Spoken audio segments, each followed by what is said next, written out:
Good evening and welcome to Great Podcast Love It. Great podcast, love it. Tonight's special guest, Hanso. Great podcast, love it. And here's your host, Deacon Ray Abbott.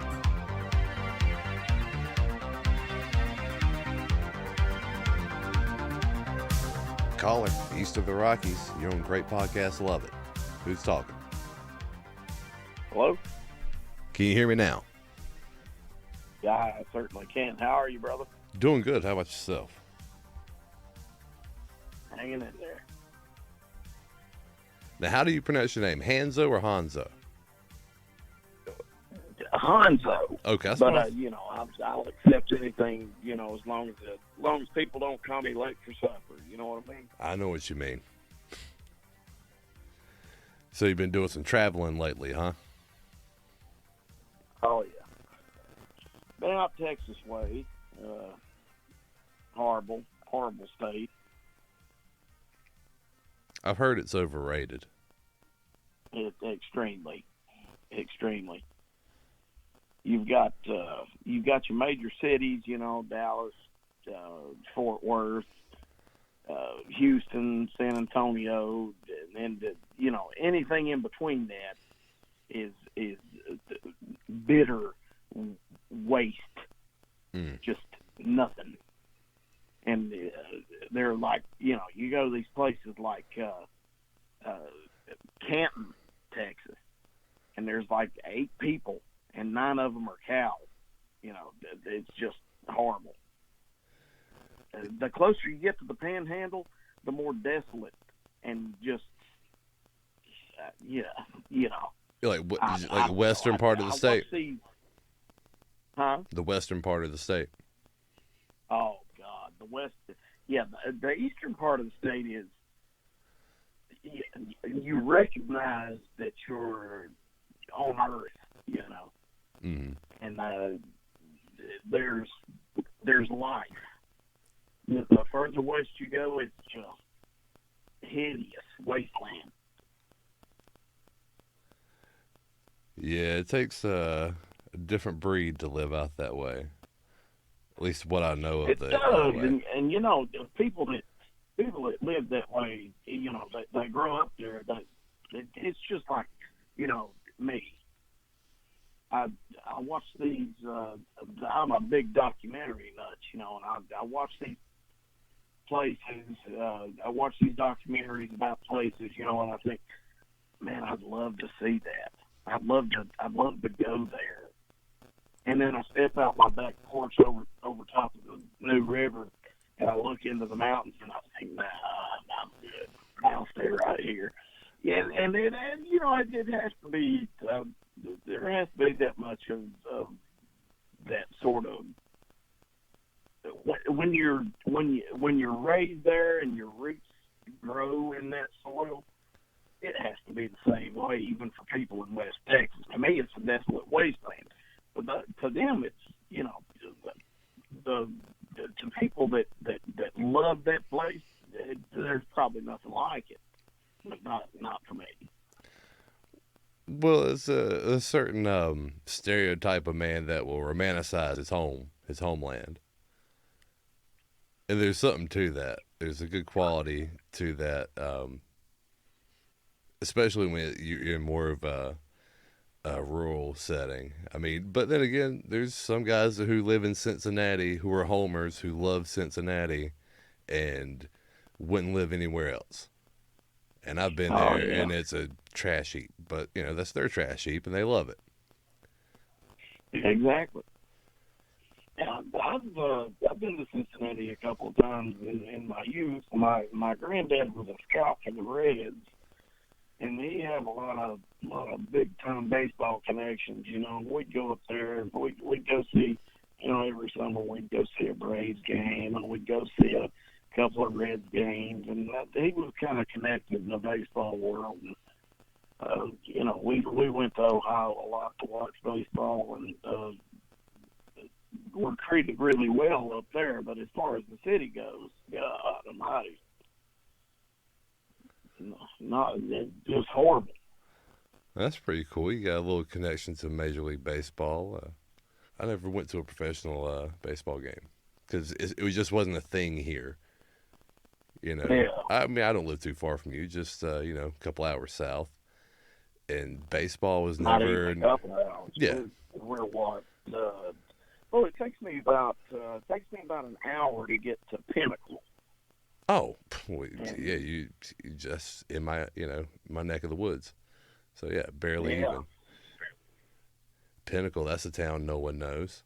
Barely a town, but it's an exit off the highway. Yeah. Yeah, they struggled to give it a postal code.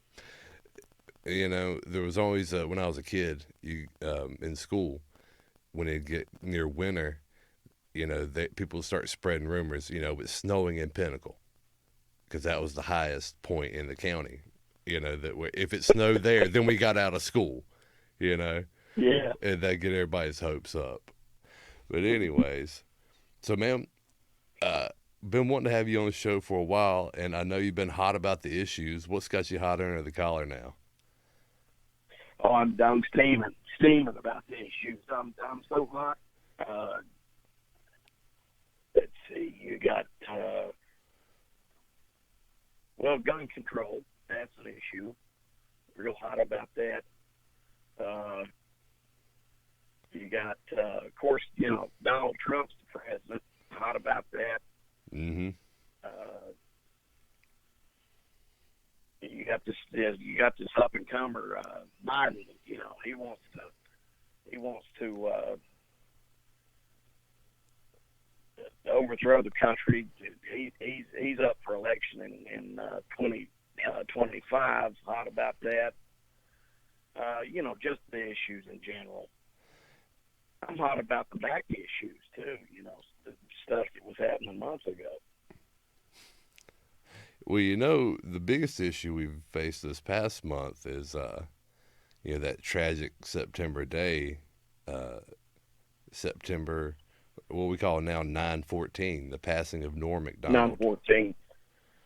And I'm glad you brought that up, because I would like to, in all seriousness, say there were a few deaths here within the last,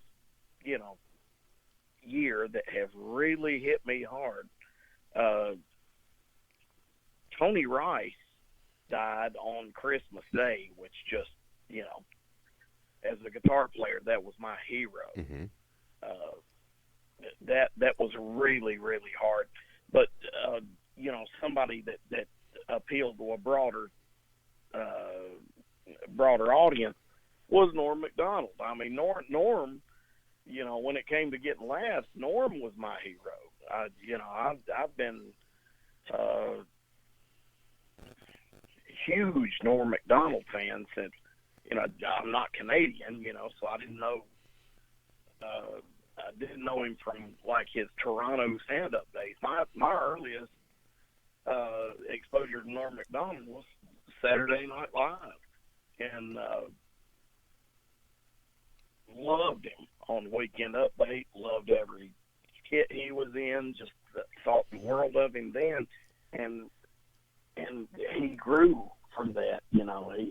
He was almost became like legendary even when he was still alive. There was nobody that was. I grew up in a house where Carson was like the thing that you can depend on being on TV every day. We didn't have, growing up poor in Appalachian Mountain. I've said before, and you retweeted it and even used it.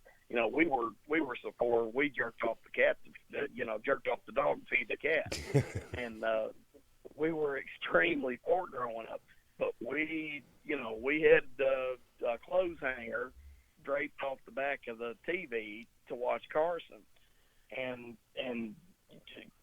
when Carson went away, it was Letterman. Right. For us, Letterman was the natural successor because he was, original and everything. And Dave his politics notwithstanding, Dave was brilliant. Dave was never. He was never the. There were eras of Dave that were different, and you grew to appreciate everything he did. Mm-hmm. And I don't really know how to quantify it, but Norm was the last stand-up comic that Dave had before he retired. Right. And if you know much about Dave Letterman, he was a very, very private individual. Mm-hmm. He did not go to functions. He didn't get out in society. It was just like Norm in a lot of ways. And they naturally gravitated toward each other. And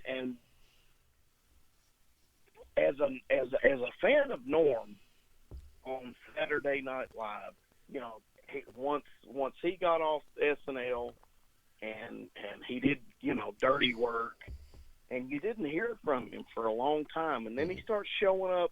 Of course, he was on Letterman and Conan a lot when he was still on SNL, but there was this brief period of time where you didn't hear anything from him, but then all of a sudden he just starts showing up on these talk shows again, and he was even better then, and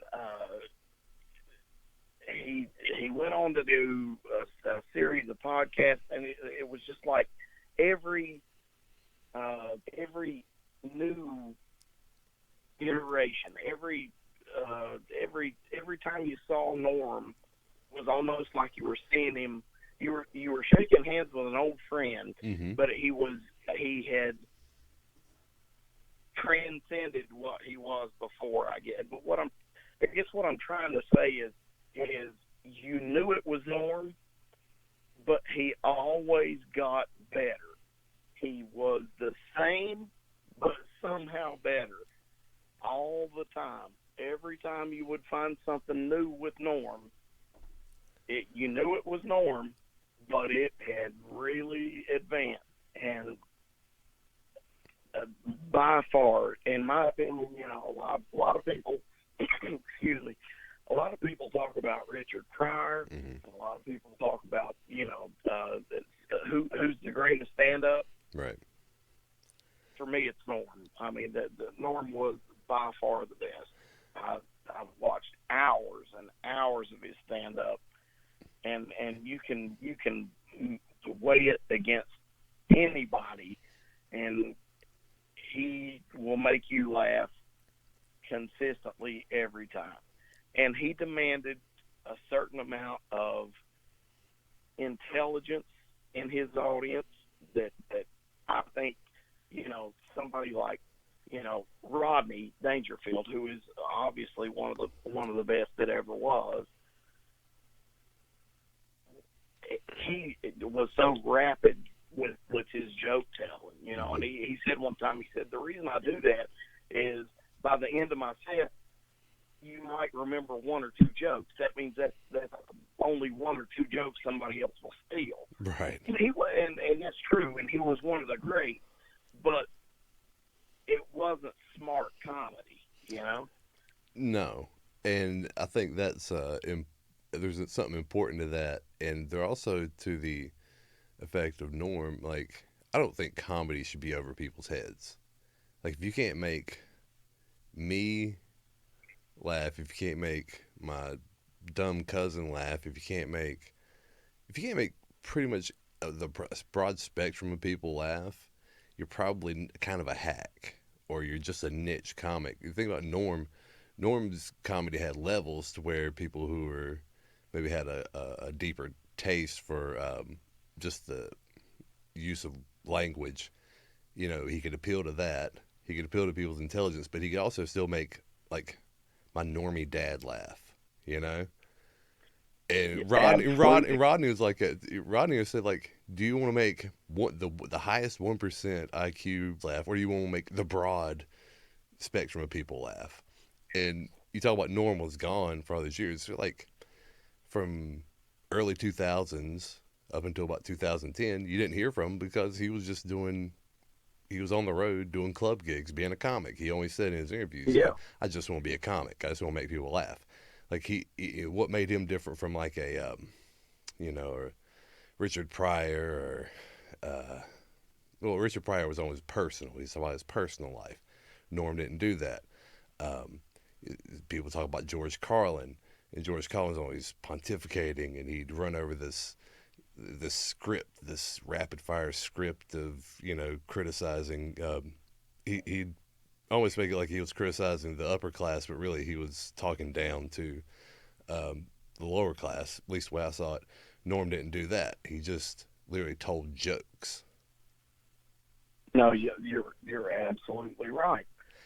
Isn't that what comedians should do? Like I grew sick. I used to be a big stand-up comedy fan. I used to always like listening to shows like Opie and Anthony and stuff like that. They have comics on, and eventually I got sick of them because you realize just how gross of people they are, and there's something to it. And they'd always pontificate over the art of this, that, and the other. And I'm like, I don't know, man. I prefer it when you just kind of joke around and make me laugh. And that's what Norm Macdonald did. So he became just about the last comic I could stand to hear do a stand-up set because he just told some jokes and they were funny. And if you could look behind it, it's like, yeah, this is very intelligent how he put it together and clever in the way he timed it and all this, that, and the other. But ultimately, you could just watch it, listen to it, and it was good and make you laugh. It made everyone in the crowd laugh, too. So, yeah. Norm was one of the best. I mean, I can't tell you how much of his stuff. I mean, he'd done I guess you call it a podcast he'd done where he'd interviewed. He'd even done one with David Letterman. It was really good. And I watched all of those. I was so much into it. Like, I work a job where I'm alone a lot. If I'm not, I'm either communicating with people or I'm literally alone to myself. So I've listened to the real deep stuff with him, like Dennis Miller. Like they're old. They doing like you call it the Dennis Miller Show and just do segments with that. Shit made me laugh so hard. He'd be doing a skit with the Theater of the Mind where he'd have like a puppet. Do you remember that? I don't know if you've heard it or not. Where he had a Holocaust denier puppet. Yeah. I know the one you're talking about. It just tickled me to death because Dennis Miller just starts cracking up, and this is a guy who's been in comedy since the early '80s, late '70s, or whatever. And Norm Macdonald's just goofing off on the phone and has him in tears, and that's just infectious to listen to. And yeah, it was a real tragedy. Real tragedy to lose him. It was the Dennis Miller. It was the Dennis Miller podcast where he did the thorny issue. Oh God! With the it's one of my favorites. I post that every now and then, just on Twitter. Just tweet it, see who gets it.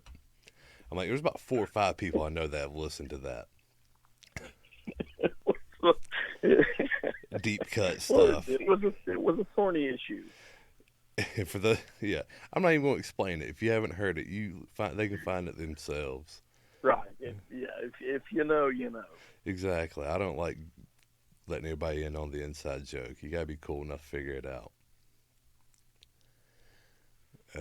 Jeez. Well, man, it's almost fall is here. Summer's gone, man. Yeah. And you know what's odd though? Even here in the mountains, I have still got green tomatoes out there growing. And this year has been really odd for tomatoes up here. Everybody has told me they have had zero good, no fortune growing tomatoes.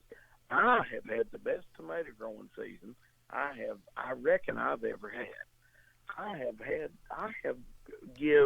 Matter of fact, last weekend before I left to Dallas, I filled up a 5-gallon bucket of tomatoes and gave it to the wife and said, "Here, give this to your mother, whoever, give it to somebody, because by the time I get back, they'll be rotten."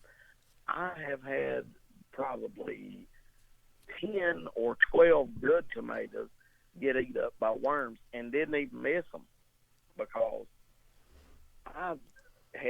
my tomatoes has grown, you wouldn't believe. I mean, like it's like mutants out there growing. I've still got tomatoes growing. Yeah, we got the same thing here. My wife's garden has just been overflowed with tomatoes, and I can only eat so many. I like a slice on the plate, with breakfast. If you got eggs, bacon, throw a slice of tomato on there, it's good. But it's been too much. I'm like, you've got to give these away to people. Like my daughter, she likes the cherry tomatoes. We got a couple of those plants, but I'm like, it's just been overkill. It's where I'm like, you just throw these to the chickens and nobody's gonna eat all this. Like, we got a pretty big house here, and it's still, you can, like, unless you're having it for 3 meals a day, it ain't gonna, it's gonna go to waste. Yeah. Well, I eat a lot of tomato sandwiches. Tell everybody how to make a Man, perfect tomato sandwich. Well, number one, Duke's mayonnaise. If it ain't got a yellow lid, fuck it. Amen. Because it ain't worth eating. In my book, Duke's mayonnaise is required in all applications, not just a sandwich. I mean, coleslaw, whatever. Mm-hmm. But I'm a Duke's mayonnaise supporter. They're a sponsor of the show. Well, thank God for that. But a little bit of Duke's, just a thin layer of Duke's on each side of the bread, and then what I do is I'll grind a little pepper on one, on top of the mayonnaise on one slice. Then I'll put the tomatoes down, and I'll salt the tomatoes, put the other slice on top. Yep. And that's a fine sandwich. You're doing pretty well for yourself. I'm living large. I'm hungry for the next level, but I'm still living pretty large. I hear you. Yep. So, I mean, summer's going away, and as I had posted earlier, White Boy Summer was a flop. Oh, it was White Boy Summer.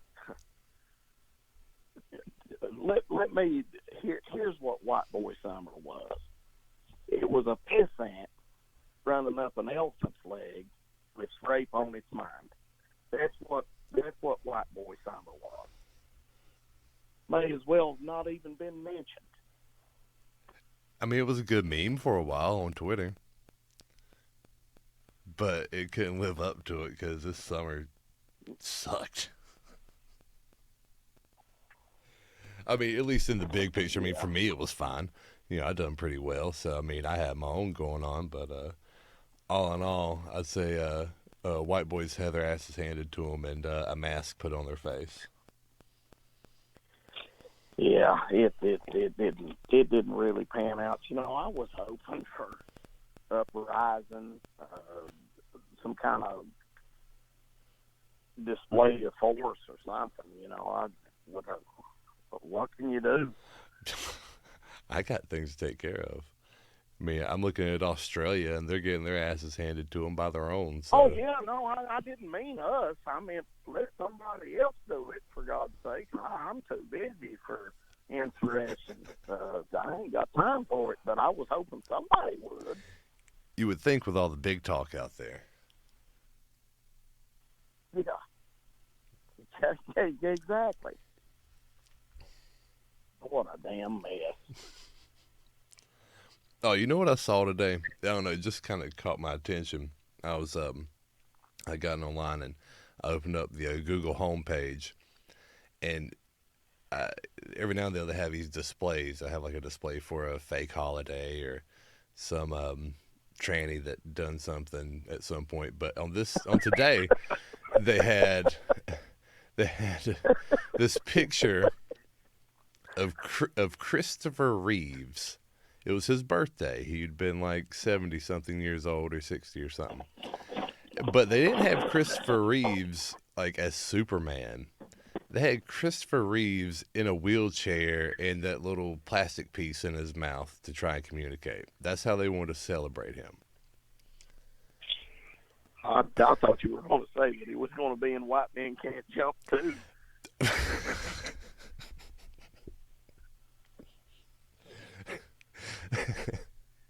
Now, for the kids out there who don't remember, Last time I saw him, he was practicing his dribbling. Oh, shit. I'm trying to explain to everybody who Christopher Reeves was. He was this really bad actor in the '80s that played Superman, and he got into a horse accident, broke his neck, and became a cripple. And for pop culture reference, Eminem used to make fun of him in 2 or 3 songs per album for whatever reason.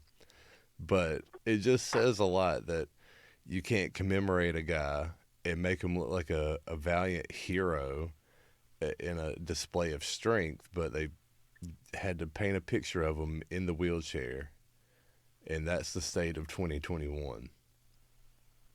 I can't deal with Christopher Reeve anyway, because there's this weird facial pattern that or phonology, whatever the word, proper word for it is, that he fits into. That, like, all right, I'll give you. So he looked to me, Christopher Reeve, Bruce Jenner, and Richard Ramirez, the Night Stalker. If you look at them all straight in the face, they're the same person to me. That's weird. I'm picturing Am it. I wrong? You're not wrong. I mean, yeah, you got the square jaw kind of deal.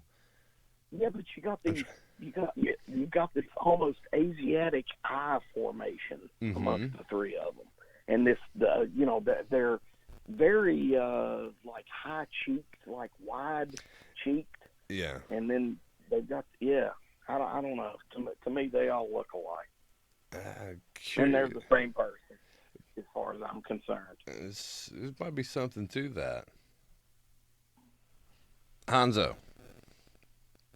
Yes, sir. Are you ready to play a game? Oh, been ready.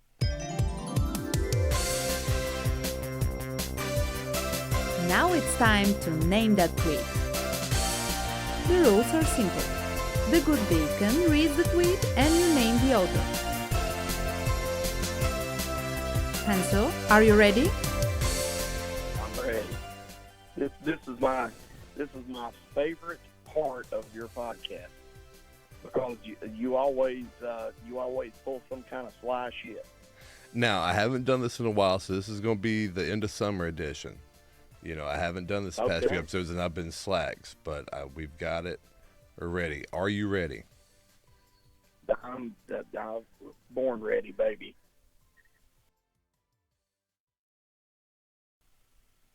Hanso, for your first, name that tweet. I just knew she was going to be a hot one today.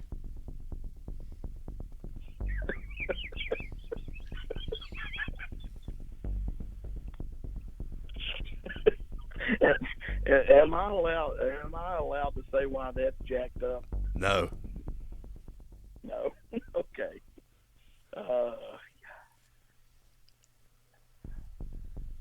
Jack. Nailed it. Oh. All right, next one. Hot one out today, huh? Oh my God.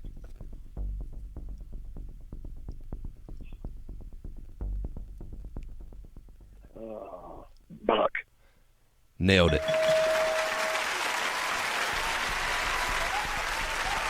You're 2 for 2. All right, number 3. Looking like another hot one tomorrow.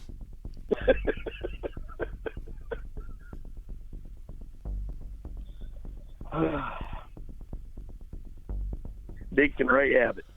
No, sorry. That was Buck again. Oh my God. All right, are you ready for number 4? Well, yeah, well, let's go. Hot out, ain't it?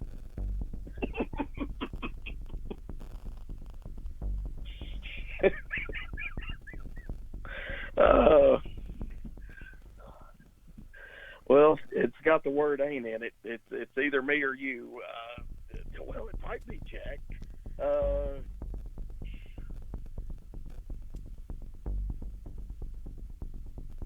God, Deacon Ray Abbott.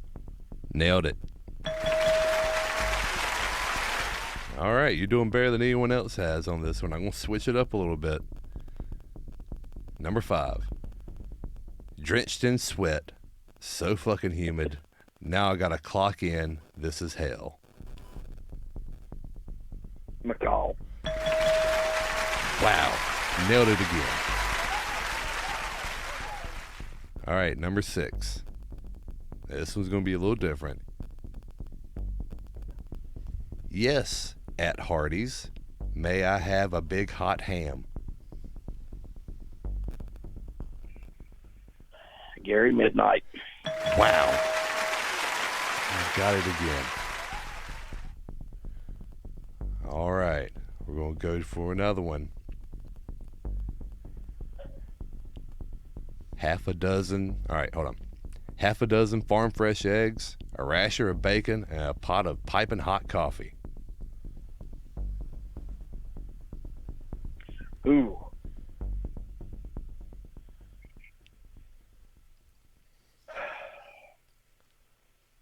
Can you read the tweet again? Half a dozen farm fresh eggs, a rasher of bacon, and a pot of piping hot coffee.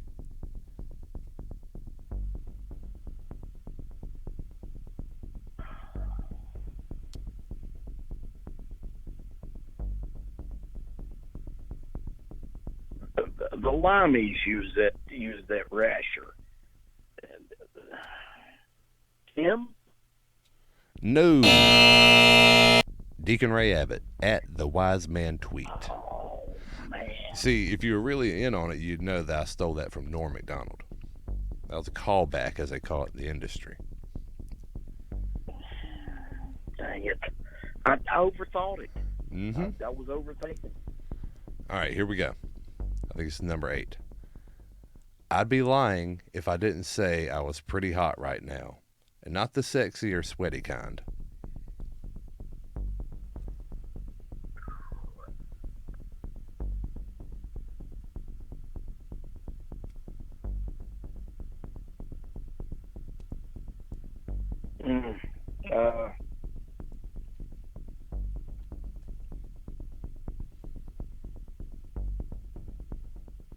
Chalk. No, Dr. Pink's. Dang it. All right, number 9. Garage is like an oven. Fan doing nothing but blowing hot air around. Champ. Nailed it. All right, number 10. Yeah, it's hot out, but is it hot enough for me?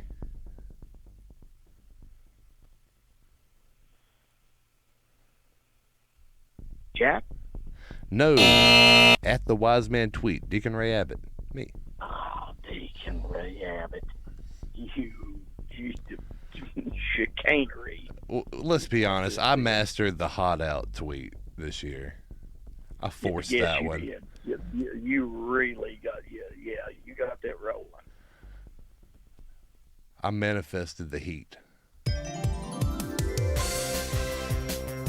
Oh, so sorry, Hanso. How embarrassing. You were so close. Enjoy your tomato sandwiches. Enjoy your tomato sandwiches.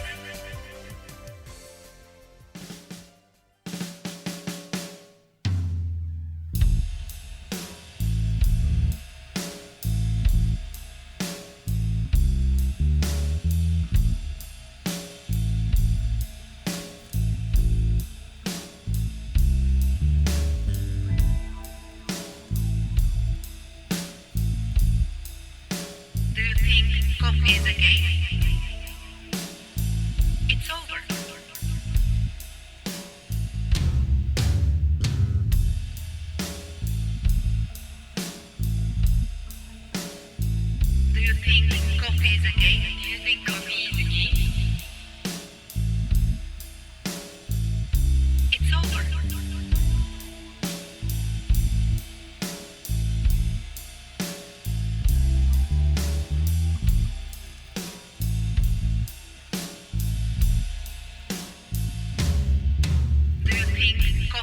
Okay.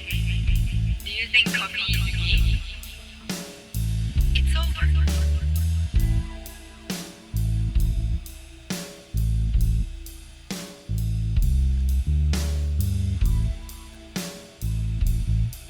Do you think coffee is a game? It's over. It's over. It's over.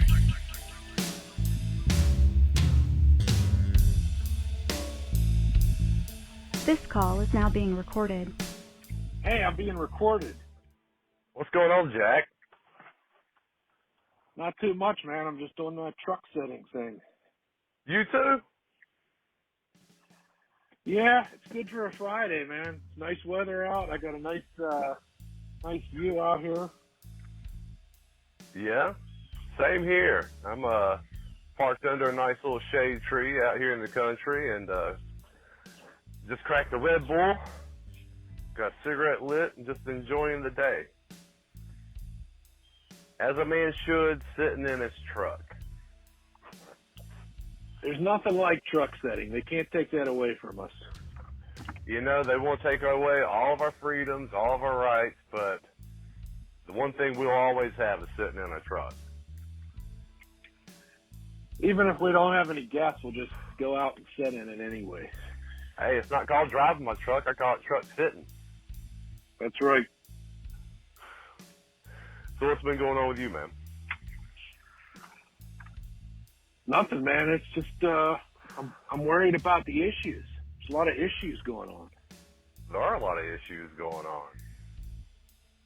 Yeah, I gotta get distracted from the issues sometime. They're really pressing issues. We got Mexican Haitians crossing the border. Yeah, we really got to rein that in, huh? Well, it looks like there's some guys down there at the border taking care of it. I saw a few pictures of some cowboy apparently just whipping the hell out of one of them. Yeah, I didn't know that each saddle came with its own whip. I thought those were reins, but I guess they're whips. But I'm still curious who took the detour. I mean, you know, I guess Haitians aren't known for their navigation skills, but they really took the long road to America. Apparently, from what I was reading, they started out in like either Argentina and Brazil, and then they went from Haiti over to South America. You know, which is another 1,500 miles, and then made their way up to Mexico just to hang out underneath our bridges, or Texas's bridges. Yeah, as far as I know, Haiti, I think, is an island. So I don't know if the Clinton Foundation, maybe they funded a really long bridge for them to walk to Argentina. I don't know. I don't know how you get thousands and thousands of Haitians there. I mean, I'm curious why they had to make that route instead of just send them straight to America. Maybe the Democrats are worried about what the Haitians have to say. I mean, they just did lose their president, like, I don't know, sometime in the past year. If I'm not mistaken, you know, he was assassinated. And I have heard rumor, which, you know, internet rumors are as good as anything else, that some of them have little inside information. And a lot of them are getting deported, I think. I was reading on the timeline, I think Dr. Pinks put something, if it was about Haitian, I think, didn't he, like, turn down the whole COVID thing when was he the guy that tested, like, fruit and stuff and said it come back positive? And well, now that was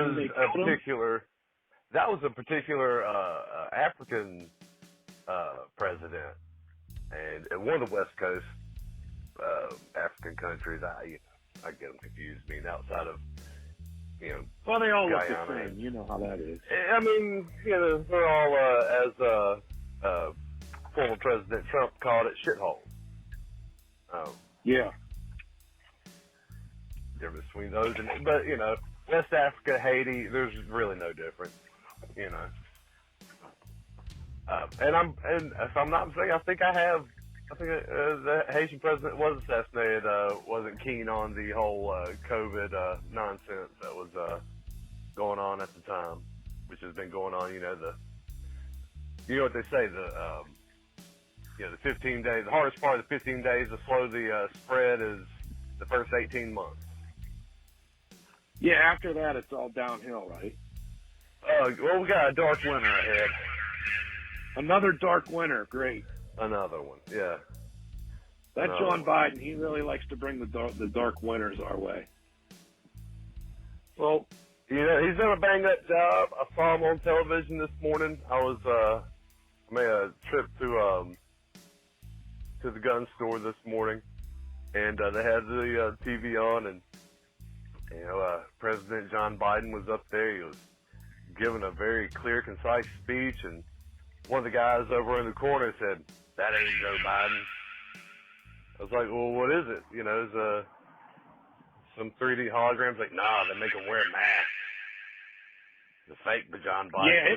Yeah, it could be Beau Biden, it could be Hunter Biden, it could be John McCain. He could be made out of clay. There's probably several different versions of this Biden character, but he ain't no president. Well, he's not the president, but he's playing the role, and I personally think they just got him jacked up on, a little bit of, some supplements. Maybe, what do they call that? The blood transfusion deal, where they kill the kids and take their blood.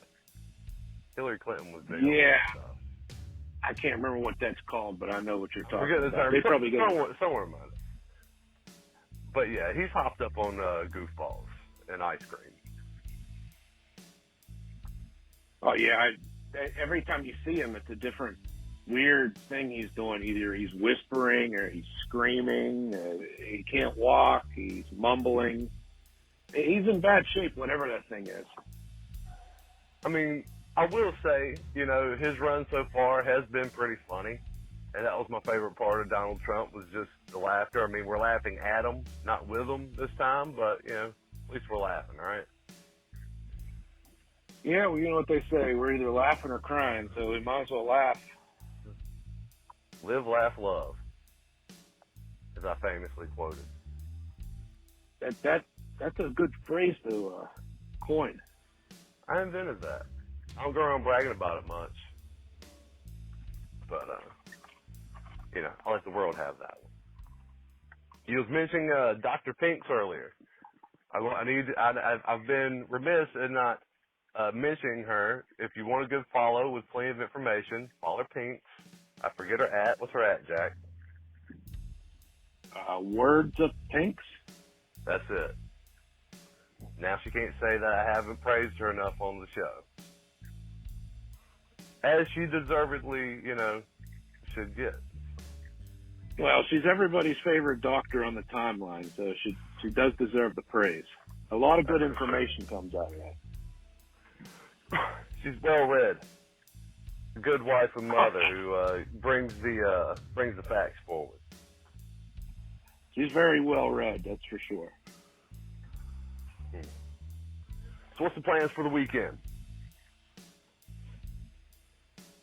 Well, I was thinking about taking the boat out again, but I'm going to wait until the leaves turn, going up into the National Forest again, maybe take some more pictures and videos when the leaves turn.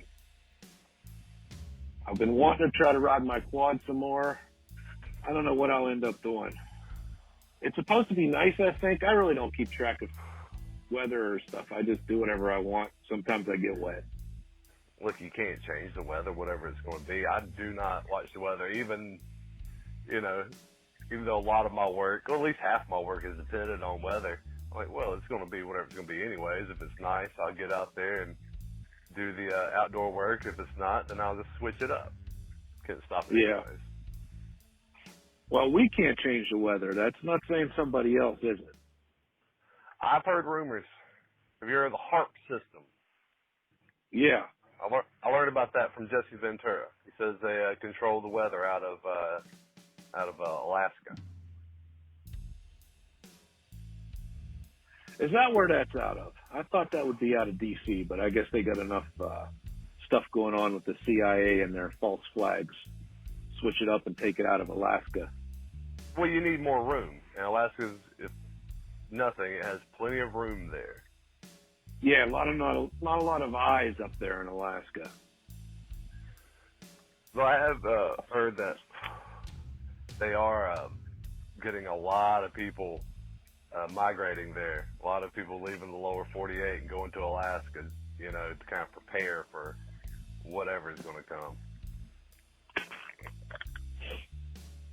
Assuming something's going to come. Yeah, I think something's going to come eventually, but I'm just going to go up to my camp and wait for them to come and get me, I guess. I really don't have a lot of, that's about as far as I can go. I'm just not You hear that about these addicted to people going living. to, what's that? I'm just not that addicted to leaving to where I'm just going to go to Alaska and move everything there and have no electricity, running water, you know. I mean, if I had to, I could, but yeah, Earth isn't that, you know, like I said, I'm not that addicted to it.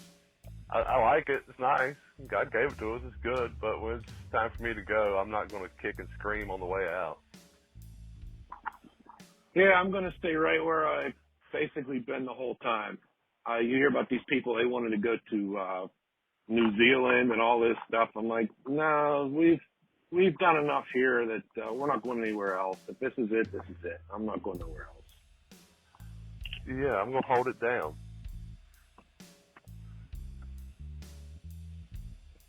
I mean, if I'm going to leave somewhere, I'm going to go somewhere where you can, you know, have a good time. You know, if you're going to pack everything up and go, and you're worried about what's going on, once you just put together a good militia, go take over some, you know, third world country, and because look at it, when things are really going to go bad, all the resources are going to be taken up as far as human resources, whether military, police, blah blah blah. They're going to be pretty busy. International issues such as who's taking over the Ivory Coast isn't really going to be what their main focus on. And I think a good militia, you know, we could have a new Rhodesia. We could just go over to one of those, you know, small time countries and take it over pretty easily. Well, over in that area, you'd have plenty of resources at your disposal. You wouldn't have to take over a huge area. I mean, a few hundred acres or 1,000 acres in one spot over somewhere like that, you could ride it out pretty good. Yeah, and you can look, you know, no one's going to let you just sit there. You might be able to get some allies. You show a little brute strength, and they respect that over there. You say, hey, we're running this the now. only thing they respect over there.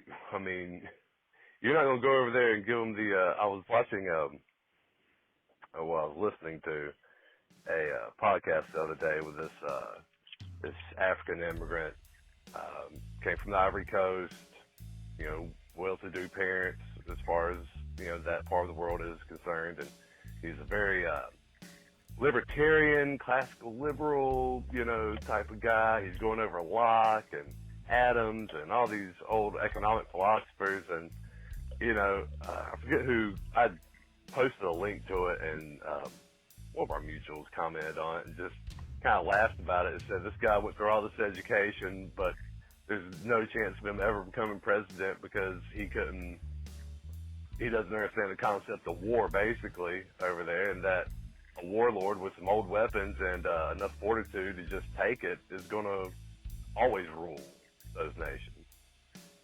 It's always been that way for thousands of years, probably. It's always been that way. A couple thousand years. I mean, they haven't done much over there, you know. They just fled away from, you know, any kind of godly civilization and just reverted to the base level human beings. I mean, like I said, there's some over there that are intelligent. They understand basic concepts that would, if you had the right population, would have a good country because they've got all they need. But just the approach to existence is too far gone to have a stable country without just the threat of violence there at all times. Yeah, that makes me. It's a different conversation, but that makes me think about some of the stuff I've read about how some of the top Nazis got in their U-boats and somehow made it to, what was it, Chile or Portugal, Peru, somewhere down in there. Yeah, that's it. And there's an actual, like, little village somewhere out there where they think that they kind of just wrote it out there, and they had made big plans for the Fourth Reich. I don't know, it gets kind of convoluted, but that was kind of the same deal. They just, like, went down there instead. I'm convinced that there's no way Hitler off no way. That. No way. It doesn't add up. That's just that's a convenient cope for all the strong Hitler haters out there. I mean, all evidence, and even I don't know, 3 or 4 years ago, when there were some FBI details put out from the 60s and 50s. There's even reports of people coming in contact with Hitler in Argentina, or it was maybe he made his way up to Colombia by then, but it was in South America either way. And there's been information and rumors of it all this time. And one of my mutuals, he even posted a picture, a rather convincing picture of a middle-aged man with he had a big bushy mustache, but I'm like, if you trim that down a little bit on the sides, looks like Uncle Adolf. And it was picture. Yeah. So, I mean, it's as good a theory as any, and it seems to make more sense. I mean, well, what's weird is that the FBI, if they thought he was dead and they burned his body and all that stuff, then what were they doing?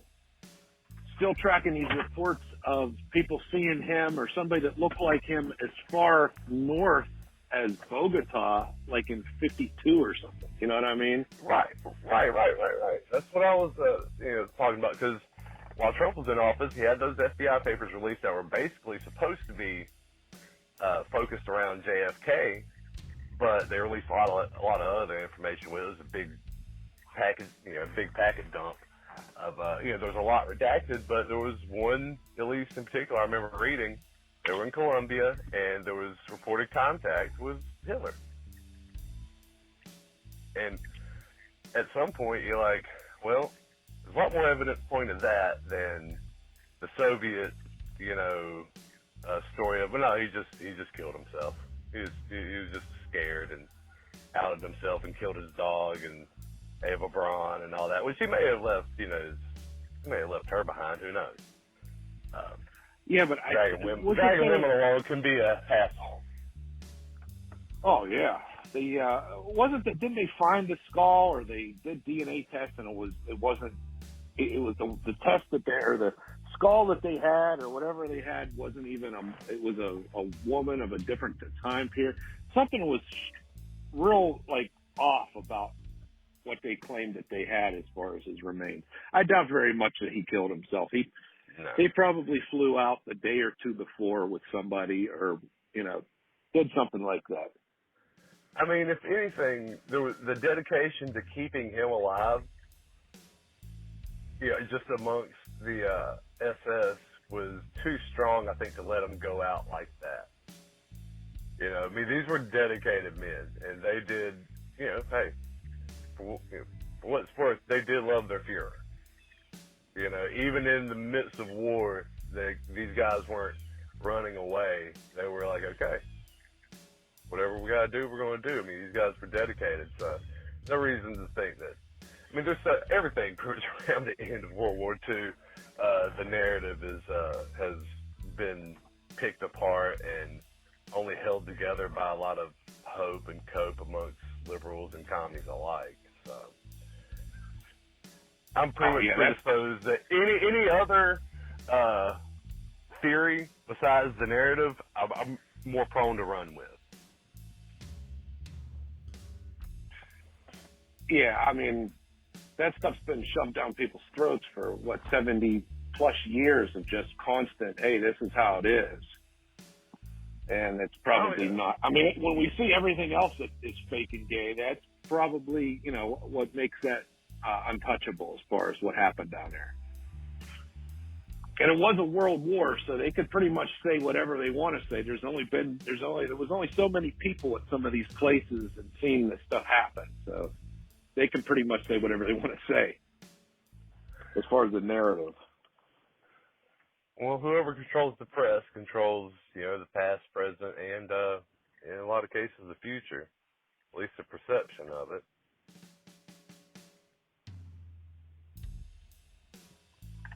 Yeah, the FBI vault is there's so much there. There's so much. I mean, you could get lost. I know one of our mutuals reads that a lot, and there's a lot there.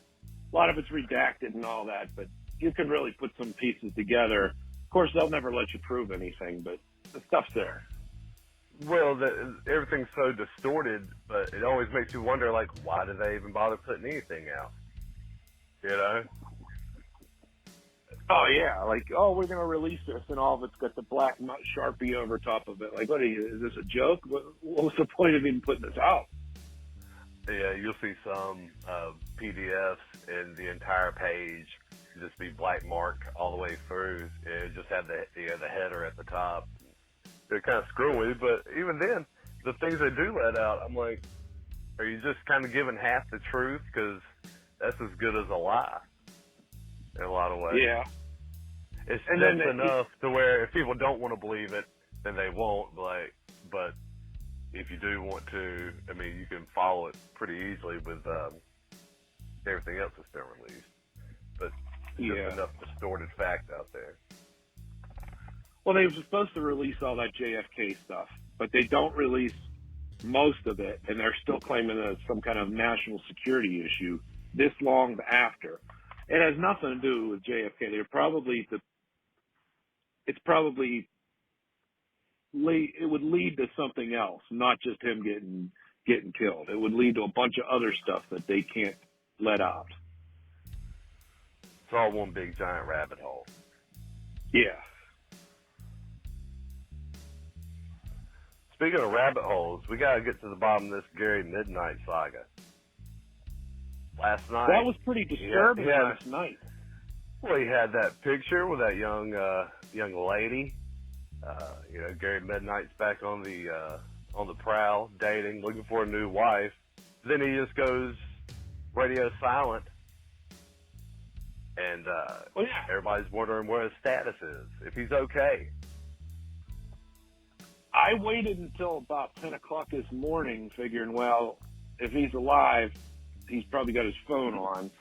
And I texted him, "Are you alive?" And then I got on the timeline and seen that he was in fact alive and tweeting. So I told him to disregard the message. But he posted that picture and then just went radio silent. And you're like, well, I guess that's supposed to be theater of the mind to see what the hell just happened. Imaginations run wild. Yeah. Hey, you can't be too absurd when you're dealing with Gary Midnight. Who knows what that guy's going to get into? He's very unpredictable. I'm glad to see that he's back on the timeline again. Not a lot of details though, exactly what happened last night or how that picture came to be or what happened after it. He's very mysterious with those details. I don't blame him, I suppose. I don't blame him either, considering the timeline has come back to bite him in the ass a time or two. Yeah, it has.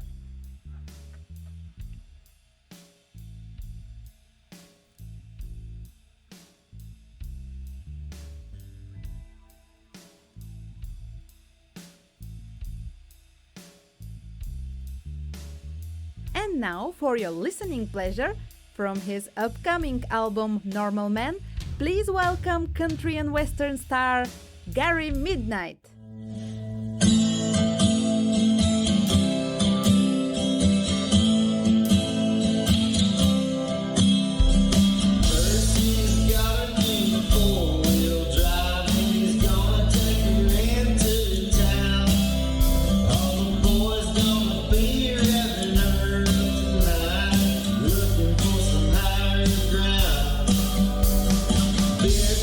Coffee on your floor. A day